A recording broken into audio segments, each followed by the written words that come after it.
The entire U.S. Senate will hinge on this race. We need you now more than ever. I'm going to count on you all to save Nevada and save America.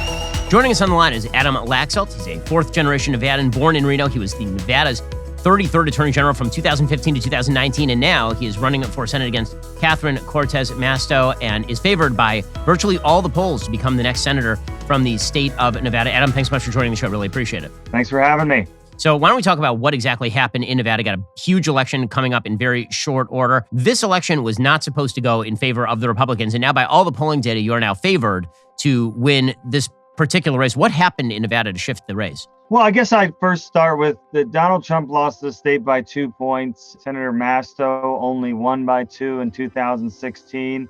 So there's the national punditry is a little bit off on this state. We've been a sliver blue, and no question the state has been ready for a shift. And so we've been running a really strong campaign.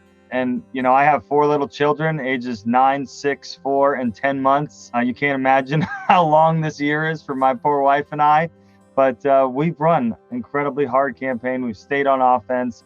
We've stayed on message. And the bottom line is that I'm the only candidate, Republican or Democrat, that goes into every single county of this state and every community. When I was Attorney General, we worked with all local law enforcement and local leaders across the state. And, you know, my reputation held and our accomplishments held.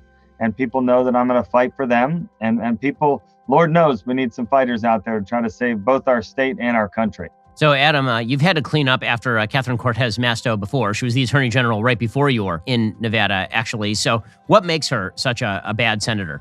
Yeah, you know, she was Attorney General for 8 years. I still ask every room that I go in, can anybody think of a single thing that she did in 8 years as an Attorney General? Most people don't even remember she was an AG. They definitely can't remember anything she did. And the same thing as a senator. You know, she's in her 6th year. She's left no mark.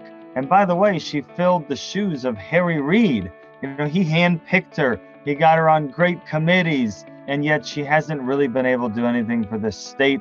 And people know it. It's the bottom line. She has been stuck in the low 40s throughout this race. So that's really what's going on, is that fundamentally people know our state and our country is going the wrong direction. And even though they have overwhelming money, and of course they've got the mainstream media, people know in their gut that something's wrong. And in our state, there's no Republicans in charge. We have a Democrat governor, Democrat legislature. Obviously, it's the same at the federal level.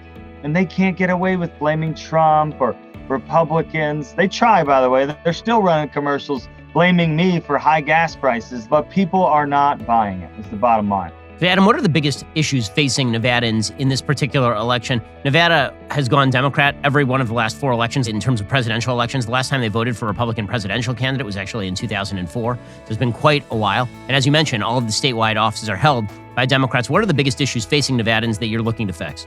You know, it's a working class state, and Las Vegas, which is about 70% of the electorate, is a mega suburb with, you know, tons of blue collar.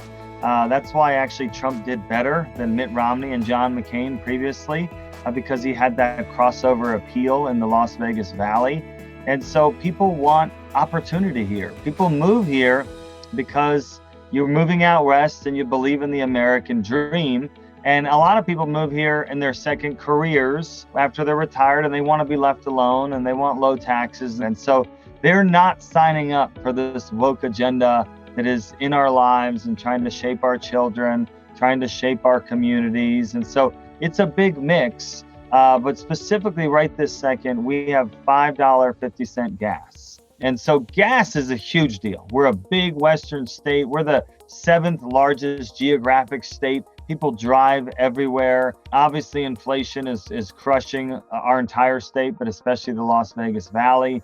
And so these things are piling up. We also have the open border, and we have fentanyl issues, and we have law and order issues. And so it's really a cocktail of everything going wrong. Like I like to say to the national media is that whatever's going on in the country, it's worse here.